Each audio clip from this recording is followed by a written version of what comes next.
Now, over 25 years ago, our next guest took the crown for Ireland in the Eurovision Song Contest and went on to forge a career for herself as one of the most distinctive Irish voices of her generation. To celebrate the 25th anniversary of her winning song, The Voice, Eimear Quinn has just released an incredible a cappella version of the song. She joins us now to tell us more about it. But before we chat to Eimear, let's have a quick listen.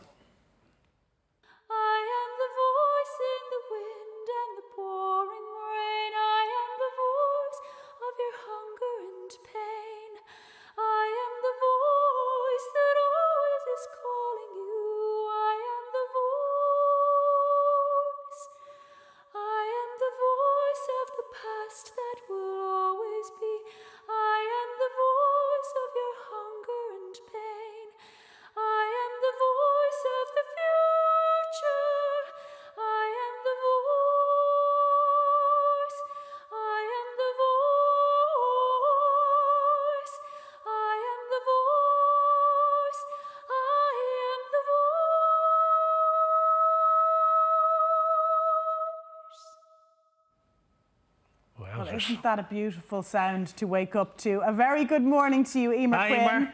Thank you for joining us this morning. Thank you. Oh, thanks for having me. It's great to be talking to home. Thank you. It is. You're in Geneva at the moment. Tell us, life in Geneva is happening for you and your family at the moment. You're somewhere between Ireland and Geneva. Is that fair? Yeah, I think that's fair. Mostly kind of heading back towards Ireland now for me. You know, I don't know, everybody's particular take on what's gone on the last year and a half is very individual. But for expats in particular, it's, I guess, another kind of set of problems, you know. So like lots of us expats have a hybrid life, you know, where one person is working predominantly more at home or one person abroad. And for me, obviously, my work is more in Ireland. So we had kind of split my husband's contract between part of the time where we're mostly in Ireland, part of the time where we're mostly in Geneva, and either of us picks up the commute, if you see what I mean. So I picked up the commute for the past while, but you can't wait to get home. Listen, as Anna said in the intro, it's incredible to believe when you think of it. It's 25 years since that incredible victory that you had.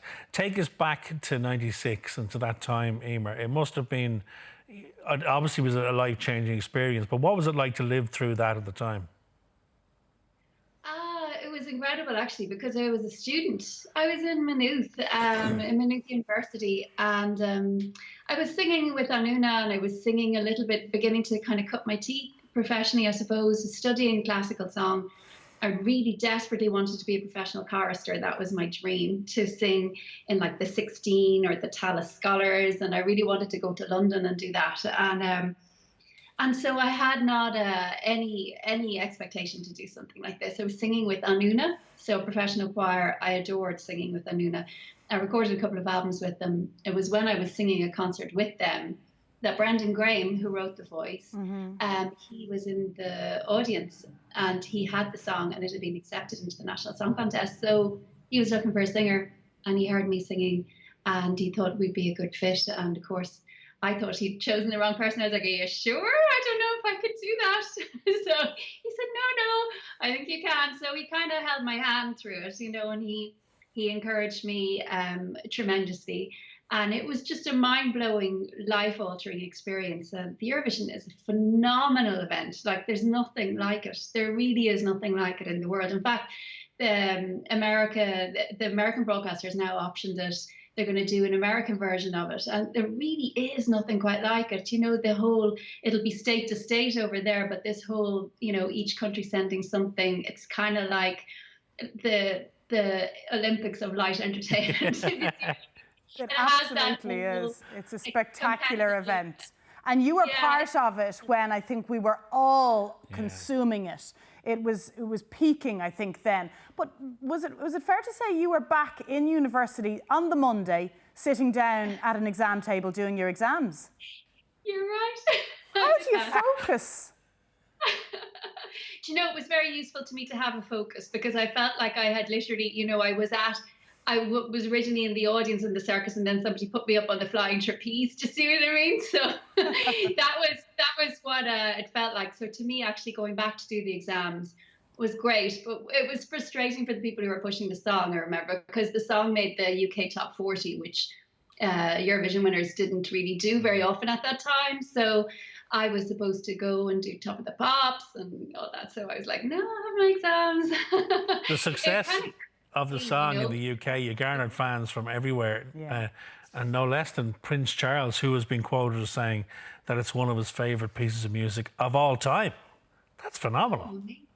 Yeah, it's phenomenal. I woke up the Sunday morning the week before last, and to this news, like, what amazing news. Oh my God. It's a testament to the song that Brendan wrote, you know, and the beautiful words, and amazing. I was so lucky to sing for Prince Charles and for Camilla in the Irish Embassy. Ambassador Adrian O'Neill and his wife Aisling invited me to sing for him for the St. Patrick's Day celebrations a couple of years ago. And so thankfully I seem to have made a positive impression. And so he was very kind to include my music on that list, a very short list of songs. Yeah, it's incredible. Well, it's testament to your voice as well as the writing of the lyrics, Eimear. Also, the Classic FM Hall of Fame. You've been voted into that. I mean, that's a huge honour, isn't it? That's an enormous honour, and actually that's more as a composer. Well, it is entirely as a composer. I happen to be singing the work as well. It's a piece called In Paradisum, and it's from a larger scale work that I am finishing of a Requiem Mass called Requiem for the Promised Child. And it's performed with the RT Concert Orchestra. It's actually included on an album that I just released with them during the pandemic called Eru. And the RT Concert Orchestra played beautifully on it. And Classic FM decided to really get behind this piece of music. They played it, and their listeners started to request it.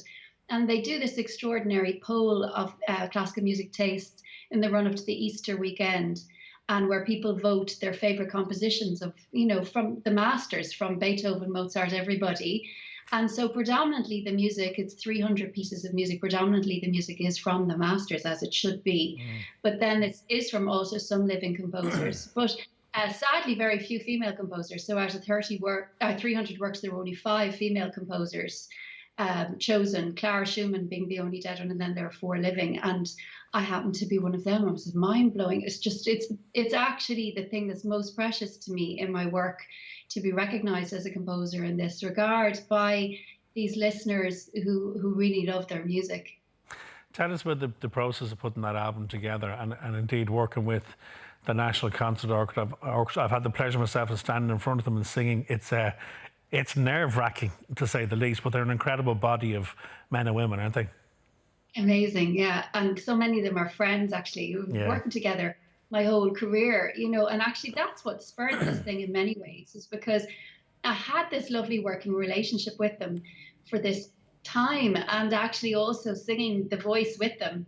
We performed it so many times that we'd never recorded an orchestral version. So that's kind of the starting point for wanting to create that in a recording. And then lots of new music that I'd written.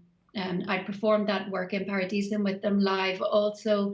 As you say, Simon, it's an amazing experience to stand up in front of these people. They are so phenomenal, and the sound is so beautiful. It transports you. And so I just wanted to try and recreate that, and that lovely bond and relationship that I have with the concert orchestra on a recording.